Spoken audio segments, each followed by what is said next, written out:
नमस्कार, मैं नगेंद्र शर्मा इस वक्त मौजूद हूँ शहर के प्रसिद्ध स्थानेश्वर मंदिर में।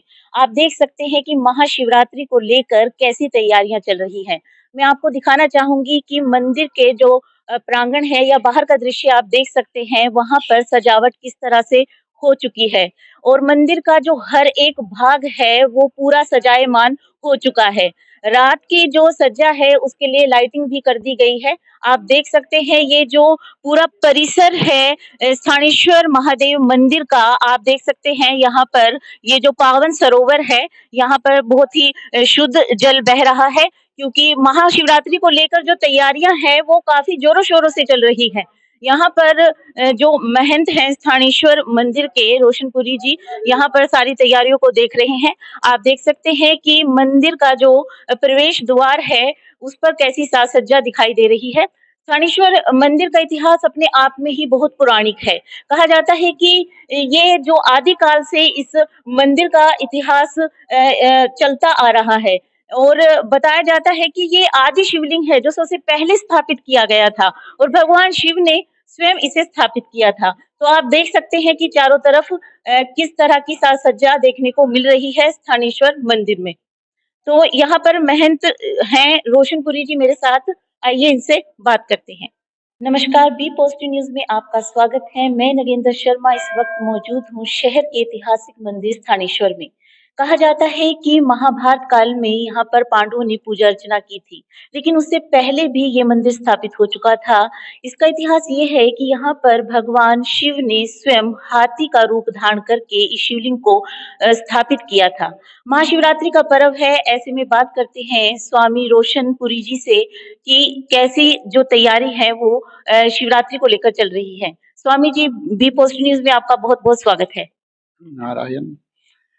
हम बैठे हैं श्री स्थानेश्वर महादेव मंदिर धर्म क्षेत्र कुरुक्षेत्र में। स्थानों के नाम से इस शहर का नाम स्थानेश्वर है और सर्वप्रथम ब्रह्मा जी यहाँ पर पुरोहित बने और शंकर जी स्वयं हस्ती रूप में, पहले बताया गया है, शिवलिंग को हस्ती रूप में यहाँ पर स्थापन किए बैठकर। ये आदि तीर्थ है। सबसे पहला धरती पर पहला शिवलिंग स्थापन हुआ और कब हुआ और कैसे शिवरात्रि का प्रचलन चला। कुछ लोग समझते हैं कि भगवान शिव का विवाह हुआ होगा और शिव बारात निकलती है। ये तो शिव की यात्रा नगर को देखने के लिए, भ्रमण करने के लिए, क्योंकि यहाँ के अधिपति हैं महादेव, तो देखने के लिए जाते हैं। तो ऐसे एक शिव की पालकी निकाली जाती है। बहुत समय पहले जब प्रलय आ जाता है तो जल के अतिरिक्त कुछ दिखाई नहीं देता और उस समय ब्रह्मा जी भगवान विष्णु के नाभि कमल में प्रादुर्भूत होते हैं। तो ब्रह्मा जी ने सर्वत्र दृष्टि घुमाई, कोई दिखा नहीं और उनका साक्षात्कार भगवान विष्णु से होता है। तो इनके बीच में एक विवाद खड़ा हो जाता है। ब्रह्मा जी कहते हैं मैं ज्येष्ठ हूँ और मैं ही श्रेष्ठ हूँ, विष्णु जी कहते हैं नहीं मैं ज्येष्ठ हूँ, मैं श्रेष्ठ हूँ।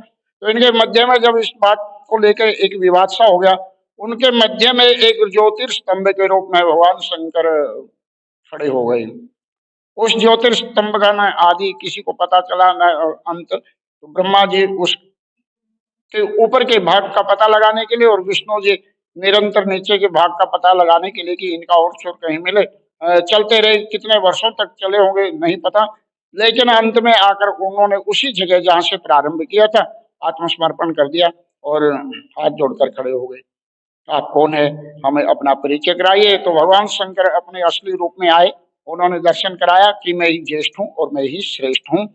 उस काल को हम लोग तब से शिवरात्रि के रूप में मनाते हैं। शिवरात्रि का प्रारंभ तब से हुआ है। तो उसके बाद कोई शिवलिंग धरती पर स्थापन हुआ है तो वह स्थाणु शिवलिंग है, क्योंकि स्थाणु शिवलिंग की स्थापना ब्रह्मा जी ने ही की है। सर्वप्रथम कब की है, जब सृष्टि आगे नहीं बढ़ रही थी तो इनको आदेश होता है, आकाशवाणी होती है कि सृष्टि को आगे बढ़ाइए। कैसे बढ़ाऊं, ये नहीं बढ़ रही है तो मैथुन क्रम से बढ़ाइए। ब्रह्मा जी ने अपने शरीर को दो भागों में विभाजित किया। दाएं भाग का नाम जो है मनु और बाएं भाग से शत्रुपा की उत्पत्ति और मनु और शत्रुपा के संयोग से आगे की जो सृष्टि होती है तो है मनुष्य कहलाए। उस समय से निरंतर आज तक शिवरात्रि का पर्व मनाया जाता है। तो ये स्थानों भगवान सर्वप्रथम स्थापन है यहाँ पर। तो इनके लिए यहाँ पर नगर भ्रमण को जाते हैं, तो उनकी तैयारियां शिवरात्रि से 2 दिन पहले हम सब लोग नगरवासी लोग मिलकर और महानिर्वाणी अखाड़ा के संतगण मिलकर इसको आगे चलाए हैं। यह परंपरा भी श्री पंचायती अखाड़ा महानिर्वाणी के संतों के द्वारा चलाई गई है। तो शिवरात्रि के 2 दिन पहले यहाँ 16 तारीख से नगर भ्रमण को भगवान जाएंगे, तो उनकी सब तैयारियां लगभग लगभग पूरी हो चुकी हैं। तो भगवान शंकर नगर भ्रमण को अपने जनता का, अपनी प्रजा का हालचाल जानने के लिए, मेरे भक्त किस अवस्था में, यह सब देखने के लिए नगर भ्रमण को जाते हैं। तो प्रत्येक नागरिक का यह कर्तव्य बन जाता है, क्योंकि उनकी नगरी में रहते हैं, उनके अनुशासन में रहते हैं, तो वह खड़े होकर घर से बाहर निकलकर जैसे भी उनका दर्शन अवश्य करें और सम्मान में खड़े होकर हाथ भी जोड़ लें, तो यह बहुत है। और 2 कदम 4 कदम यात्रा के पीछे चले तो अश्वमेध यज्ञों के फल की प्राप्ति होती है। तो भगवान शंकर नगर भ्रमण को जाएंगे, सभी प्रजाजनों से यही कहूंगा कि दर्शन का लाभ प्राप्त करें और यथा योग्य मान सम्मान करें भगवान का। महाशिवरात्रि को तभी से महाशिवरात्रि का पर्व मनाया जाता है। तो महाशिवरात्रि को जो भी भक्त एक बार भी थोड़ा भी, जितना भी जप करता है, पूजन करता है, स्मरण करता है, वह सहस्र गुना हो जाता है। शिवरात्रि ऐसा जो आप एक वर्ष भर पूरे वर्ष में करते हैं, पूरे वर्ष भर नहीं कर पाए, एक शिवरात्रि को भी सम्यक प्रकार से 4 प्रहर की पूजा कर ली, तो वह भी संपूर्ण वर्ष के बराबर की पूजा के बराबर हो जाता है, उसका फल मिलता है। तो ऐसे शिवरात्रि रात्रि का विशेष महात्म्य माना। हमारे यहाँ 4 रात्रियां विशेष आती हैं, काल रात्रि, महारात्रि, मोह रात्रि, चदारुणा। यह महारात्रि जो है महाशिवरात्रि को कहा है। तो इस महाशिवरात्रि के जो 4 प्रहर, 4 प्रहर दिन के होते हैं, 4 प्रहर रात्रि के होते हैं। जो 4 प्रहर रात्रि के हैं, प्रत्येक प्रहर पर जो एक एक बार पूजन करता है, तो उसे साल के बराबर पूजन की प्राप्ति होती है और चतुष्प्रहरी पूजन हो जाता है, जिनका फिर वह जन्म मरण के बंधन से अगर कोई आगे का कार्य ऐसा न करे जो उसके मोक्ष में बाधक हो, तो वह मुक्ति का पात्र हो जाता है। और कहा भी गया है, अकामो व सकामो व प्रविष्ट स्थानु मंदिरम वियुक्त पात के घोरे प्राप्त होती परमम पदम। अगर कोई किसी कामना को लेकर या निष्काम भाव से, जैसे भी भाव से स्थानों के मंदिर में प्रवेश कर जाता है, वह किसी कितने भी पापों से लदा हो, वह मुक्ति का पात्र हो जाता है। तो इसलिए जो शिवरात्रि को चतुष्प्रहरी पूजन करके निराहार रहते हुए और भगवान का स्मरण पूजन करता है और दर्शन करता है, तो वह मुक्ति का पात्र बन जाता है, क्योंकि भगवान स्थानों यहाँ पर सद्य मुक्ति प्रदान करते हैं। कहा गया है कि गंगायाम जले मुक्ति, वाराणस्याम जले स्थले, कुरुक्षेत्र त्रिधा मुक्ति, अंतरिक्ष जले स्थले। गंगा जी का जल सर्वत्र, गोमुख से गंगा सागर तक लगभग 2500 किलोमीटर तक गंगा जी चलती हैं, तो जल सर्वत्र मुक्तिदायक है। बनारस जिसे हम काशी जी कहते हैं, वहां का जल और स्थल, क्योंकि जल वहां गंगा जी है और स्थल में अभिमुक्त क्षेत्र भगवान शंकर का वहां नित्य लीला करते हैं भगवान, तो वहां का जल और स्थल मुक्तिदायक है। कुरुक्षेत्र का तो अंतरिक्ष लोक भी मुक्तिदायक बताया गया। यहाँ का जल, सरस्वती सबसे वैदिक पुरानी वैदिक नदी है, उसके किनारे मानव सभ्यता का विकास हुआ, तो यहाँ सरस्वती गंगा के रूप में, और स्थल यहाँ का धर्म क्षेत्र है ही, और वायुमंडल, क्योंकि पहले 60,000 साल मुनियों ने यहाँ निरंतर रहकर वेदा अध्ययन किया है, तो वेद ने आसमान में क्षितिज पर कहीं ना कहीं तो अंकित है ही। और भगवान कृष्ण ने 5158 वर्षों के पहले यहाँ पर जगत गुरु कृष्ण ने आदि गुरु महादेव का पूजन करके संसार के कल्याण के लिए जो गीता का अखंड ज्ञान प्रदान किया है, वह भी क्षितिज पर कहीं न कहीं अंकित है और वह कल्याण करने वाला है। इसलिए यहाँ सर्वत्र यहाँ का वायु तक मुक्तिदायक है। तो ऐसे भगवान शंकर स्थानों का जो स्मरण पूजन करता है, एक बार भी 4 प्रहरों में एक प्रहर का भी पूजन कर लेता है, सद्य मुक्ति का पात्र हो जाता है। एक कथा आती है शिवरात्रि के लिए, एक व्याधता शिकारी, वह किसी पेड़ पर इस भाव से बैठ गया कि आज कोई शिकार मिलेगा तो मैं उसको मारूं और लेके जाऊं।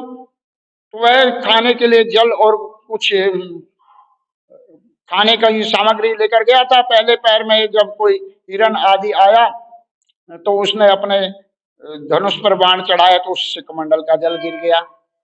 दूसरी बार वह कुछ खाने के लिए बैठा तो उसका भोजन शिवलिंग पर गिर गया। तीसरी बार में उसने तीसरे प्रहर में जब वह सरसंधान कर रहा था तो बेल के पत्र गिर गए। तो चौथे प्रहर की पूजा में भी वह सरवस्व ही नीचे गिर पड़ा। तो देखता है नीचे क्या है, पत्तों में शिवलिंग दबा हुआ था। 4 पैर की उसकी पूजा हो गई और चौथी पूजा में उसने आत्मसमर्पण कर दिया तो भगवान शंकर ने उसे मुक्त कर दिया था। तो ऐसे भगवान शंकर शिवरात्रि को अनायास भी, खेल खेल में भी, जाने अनजाने में भी शिव पूजन हो जाता है तो यह मुक्तिदायक है। तो इसलिए शिवरात्रि को भगवान का जल से, दूध से, दही से, घी से, शहद से, शक्कर से, गन्ने आदि के रस से, फलों से, जैसे भी हो पूजन कर लेता है तो वह मुक्ति का उसका मार्ग प्रशस्त हो जाता है। और तीर्थ के जल से मुक्ति की कामना करने वाले को तीर्थ के जल से रुद्राभिषेक करना चाहिए। सर्वप्रथम भगवान ब्रह्मा जी ने पहली पूजा शिवलिंग यहाँ पर प्रारंभ किया था। रुद्राभिषेक यहाँ से प्रारंभ होता है, वामन पुराण में ऐसा लिखा है। तो भगवान शंकर सबका कल्याण करें इसी भावना के साथ। सर्वे भवन्तु सुखिनः, सर्वे सन्तु निरामया, सर्वे भद्राणि पश्यन्तु मा कश्चित् दुःखभाग् भवेत्। ओम शांति शांति शांति।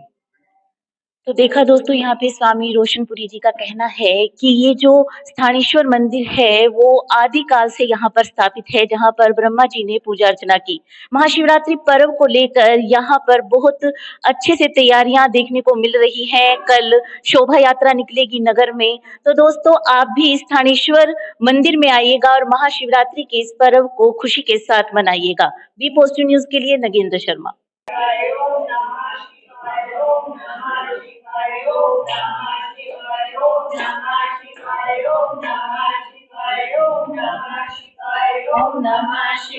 ओम नमः शिवाय, ओम नमः शिवाय, ओम नमः शिवाय, ओम नमः शिवाय, ओम नमः शिवाय, ओम नमः शिवाय, ओम नमः शिवाय, ओम नमः शिवाय, ओम नमः शिवाय, ओम नमः शिवाय, ओम नमः शिवाय, ओम नमः शिवाय, ओम नमः शिवाय, ओम नमः शिवाय, ओम नमः शिवाय, ओम नमः शिवाय, ओम नमः शिवाय, ओम नमः शिवाय, ओम नमः शिव, ओम नमः शिवाय, ओम नमः शिवाय, ओम नमः शिवाय, ओम नमः शिव, ओम नमः शिवाय, ओम नमः शिवाय।